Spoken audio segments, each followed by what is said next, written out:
Hello, everybody, and welcome here today. And I am absolutely delighted to have Glynis with me. Glynis Frew here today, CEO of Hunters. How are you, Glynis? You well? I'm very well, and thank you very much for inviting me. I'm delighted to be here. Absolutely chuffed to have you on. Really, really keen. This is all part of our interview series with the what we feel are the key influencers from within the industry, and especially we'll come on to this a little bit later, especially in International Women's Week as well. I wanted to obviously make sure we had a good conversation with you because obviously the tectonic plates are changing on a weekly basis with mergers and everything here, but you've been a stalwart now at Hunters for some time, and I thought it's really what we're trying to get out here is really just get a really good understanding of kind of your background into the business, and I suppose what drives you as to be the kind of person you are, if that's okay. So just so I understand, Hunters, everyone will know obviously the name, have become a massive business within the agency, just over 200 offices as I understand it. What part did you, when did you get into the Hunters fold? Well, I didn't join Hunters till 1999. Okay. And I'd had quite a bit of a career before then, because actually I started working in 1979. I bet you weren't alive, you weren't born then, were you, No, you're Simon? being very kind there. No, I was six. I was six. I was, yeah, all right. So I started as a sales rep in United Biscuits. Oh, right, okay. And then I worked my way up through that, and then I went over to Pepsi and I joined PepsiCo. Okay. And I used to work in their food division. So I used to, Walker's Crisps, you'll know Walker's Crisps. So that's all Pepsi. You can see I know them all too well. Yeah, I love them. And then I left there to run my own training business. Okay. And then we got a family. And so my training business was all over the world. But obviously when you've got children, you can't do that. Yeah. So I stayed at home for about 18 months and thought, this isn't really for me. So I got a job just working part-time at Hunters, and I used to do the training for them, bit of HR and all that kind of thing. Yeah. And it just took off from there, really. I loved it. Was that the main office on, is it Collier Gate? Yeah. So I used to go into Collier Gate, yeah. Oh, right. So, and the only job title I ever wanted from being about 17 was I wanted to be called HR director. That's the only job I wanted. That's the only title. And actually I was lucky enough to get that there at Hunters. Yeah. And I thought, that's it, I've made it. I'm thrilled. And I love property. And you know, when I worked at the other companies, I'm not saying I didn't enjoy it, because I did. But they were massive, weren't they? I mean, those are massive blue chips, obviously, by definition. Yeah. And they were great to work for. I mean, United Biscuits had some phenomenal training. Pepsi, I loved PepsiCo because they always had a can-do attitude. Didn't matter what barrier was in front of you. Okay, well, how can we get round this barrier, over this barrier? And I loved that there. Is that what you took from those then, in terms of, and as you highlighted there, the training and development runs absolutely solidly through those, as it did obviously because you had that as your actual career? There, yeah, that's right. It did. You know, it was that's all those experiences bring you to where you are today, don't they, really? Absolutely, yeah. But I've loved property because even though I loved those companies, you know, I'd be in a job for 2 years and then I'd be looking around, okay, well, what shall I do now? Where shall I go? Shall I go into another bit or whatever? But I can honestly say, since I joined Hunters in 1999, I've just loved it. I think it's really exciting industry to be in. It's always full of change, but you're creating something for somebody else. Yeah. You know, either somebody else has got a problem and you're helping them to solve it by, you know, selling their home for them or getting them another one, or they've got a dream and they want to move into this place. Yeah. And I never get fed up with that. I think it's just a great industry to be in. It's not short of characters, but we're going to come on to that a little bit later, aren't we? We're going to go. We are indeed. You've loved every, and so when did the change? When did the opportunity to become CEO happen? Was that when Kevin famously went on to Parliament? It was, yeah, because you know, I've always been a sort of a bit nosy and always had a lot to say. So I was always into different areas of the business. So I'd done quite a lot of the business. And then Kevin decided he wanted to become an MP, and that was one of his lifelong ambitions. I remember talking to him. I remember when he, many moons back when they did, you remember back when they did use the Rebit software, and I remember him talking quite eloquently over lunch. Yeah. I've got to tell you this one before we go on. I remember one of my first weeks as a fully graduated software salesman, sales executive, and I was called into the mother of all meetings with Kevin, Russell Manning from Manning Staten, and Paul Cocker from Blundell's. And it was like they admitted themselves, "You've come to see the Yorkshire Mafia." I've never been so nervous since that day. I know, I bet. Yeah, I think it made me though, because I think if you can make it through that, you can make it through anything, couldn't you? I would say so. Yeah, I would say that's a good learning platform. Yeah. Kevin He wasn't so gentle when I asked him what a vendor was, but as I said, I learned quite quickly. Anyway, okay, so fantastic. So I mean, you know, you got that spot. I suppose there's a couple of things I'm really keen to know about. I mean, clearly the growth of way back when, what was it? I can't remember when we were with you. It was like 12 offices or something else around the core area, and then it's exploded in terms of the offices, and you've got the Bairstow Eves business, and acquired, you know, many other great businesses over the years, including some just recently. Well, talk to us though how you feel the company has changed over the years, not just in terms of size, but in the way you've done business. Well, I'd say a lot of it has remained the same, in the sense that, you know, when the first branch opened in '92, that was built on customer service. It's all about the customer. Yeah. And so those franchise partners that we take on, you know, they all have that same philosophy. And, you know, if Andrew Bushell was here now, he'd tell you the same. We probably reject about 80% of people, in the sense that if we think for 1 minute that you know, they're not putting the customer at the center of everything, it's not going to fit. So our vision has always been, you know, to be the nation's favorite estate agent. Yeah. So everything is about the customer.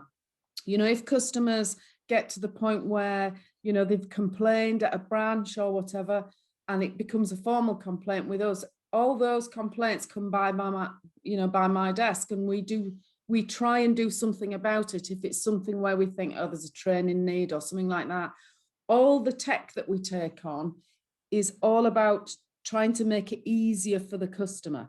Yes, a lot of that as well is about being easier for the user, so that the user has better, you know, more time to spend, better quality time with the customer.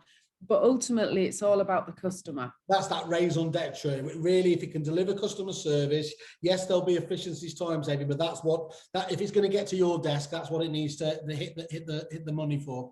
That's right. Yeah. So I mean, and that's interesting, because of course, you know, to have that policy, isn't it interesting, as you go through in the early days, it's all just about winning business at any cost.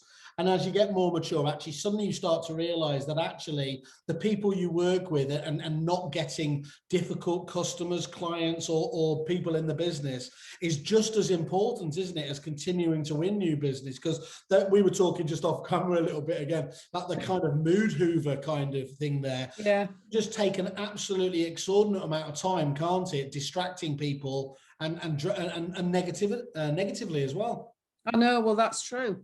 And you see in our business as well, we've got two lots of customers, really, because we've got the end user, but the first customer in line for us is also the franchise partner. Absolutely, yeah. And, you know, they're running their own business. And, you know, we all believe in small businesses. I mean, it was Napoleon, wasn't it? He said that, you know, the UK is a nation of small businesses. Yeah. But, you know, my dad was a milkman, was the local milkman. Kevin and I's dad was the milkman, and all that kind of thing. So, you know, we've been brought up with small businesses.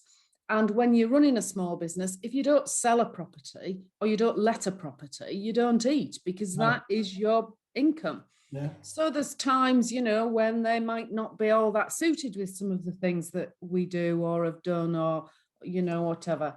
And, but all the franchise team, the marketing team, all, you know, all of the staff have that within them as well, about making sure, listen, You know, you might not agree, but you've got to listen. You've got to understand it from their point of view. And maybe there is something that we need to do.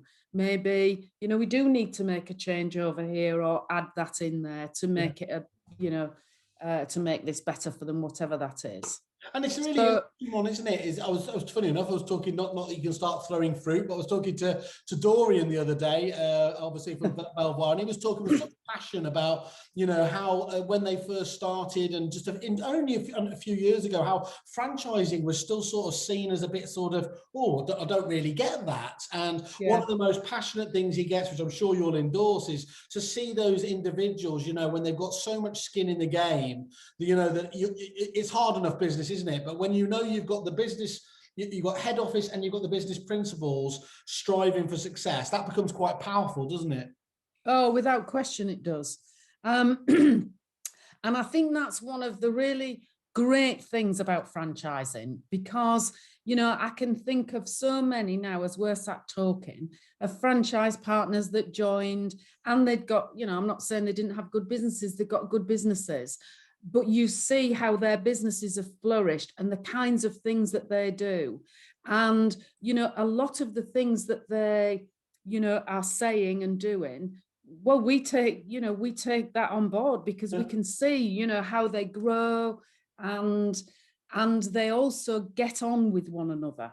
And you see, that's another great thing. I love that, because when we have our conferences, sorry, and we have the suppliers come to the conferences as well, and we'll have like 300 agents there, and they all get on as to the point where they call it a hunter's family, and that's not anything that you know we say. That's what they think, and I think that's brilliant. That's not some hollow claim, isn't it? If you're doing it out there and they're having a, sorry, I got a bit excited there because you're mentioning conferences again, and obviously we're not too far from being locked out, so I was getting very excited about the days of those again. But that's great, isn't it, to hear that? And that's one of the wonderful things, is where you're not having to communicate the message when the message is being fed back to you that you wanted to hear anyway. It must be really heartwarming. I know, it's great. Yeah, really, really great. Do you think there's much difference? I mean, you spoke about the wanting to be the favourite, the nation's favourite agents. Is there any other, do you think, key differences between the particular way that Hunters and yourself do franchising compared to the other franchises? Well, I would say, well, of course, I love the other franchise operations and very respectful, but naturally I would say, well, I think we do it better. Of course, yeah. I wouldn't have let you say anything else, to be honest. No, that's right, yeah. But I think going back to that, we want to be the nation's favourite estate agent. That is a way where you can galvanise all these different people from different parts of the UK into one vision. It's a wonderfully sit on the face of it, again, a simple slogan, isn't it? But actually, if you go into it, what a good slogan should do, or belief should do, is if you have that in your thought of mind, whatever the challenge is, that really helps support the way you want the business to be run, doesn't it? Yeah, definitely. Yes, it does. Yeah. So what do you see as, I mean, as we just said, we're coming out hopefully of lockdown, and it's been a tremendously challenging year, albeit property's probably had it obviously better than most. What do you see, though, apart from just coming out of this period, as the biggest business challenge or challenges at the moment? I think the challenges are probably the same as they've always been, really, which is you've got to get the right people. Okay. You've got to get the right people in the right seats in the bus, because that makes such a difference. Everything comes from that, doesn't it? It does, absolutely. So I would say that that's always the biggest challenge. But then when you've got them, you've got to look after them. And I remember going to one of these training seminars once, when as you do when you're learning management and everything. And this consultant stood up at the front and he said, he was probably the third, and he said, you'll hear lots of things, about you have to have this kind of management style, and then you've got to do this and you've got to do that. He said, remember, there is actually two simple rules. One is recruit good people. Yeah. And the second is don't hack them off. But he didn't use the word hack. Exactly, you said that. That's on your influencer page, isn't it? That's right. Yeah, that's right. Yeah. And I've always remembered that, actually, because, you know, if you're going to put the right people in the right seats in the bus, sometimes that job in that box isn't quite right for that person. So you've got to have a bit of flexibility so that they feel that they're getting real, true job satisfaction and they're making a difference, because everybody wants to make a difference, don't they? They absolutely do. And I think the key thing there is, as well as always in life, it's about the expectations, isn't it? And sometimes you need to have, you know, firmer conversations just to either, you know, make them more realistic or just to make sure that you're on the same page. Because sometimes, you know, you should have had a conversation with someone some time back, wouldn't you? But you've let them go down the path for a long period, and it never ends up well, does it? No, it doesn't. Okay, no, it doesn't. Get the right people on, and yeah, that's first and foremost. It's always been a people business, always will be, won't it? Always will be. Glynis, absolutely fantastic. Obviously, watching with great interest, always will be seeing what you guys are up to. And thank you so much for spending your time today. I feel like I know you yourself and the business so much better now. Thank you. Thanks very much, Simon. You have a good day. Thank you very much for inviting me. Not a problem at all.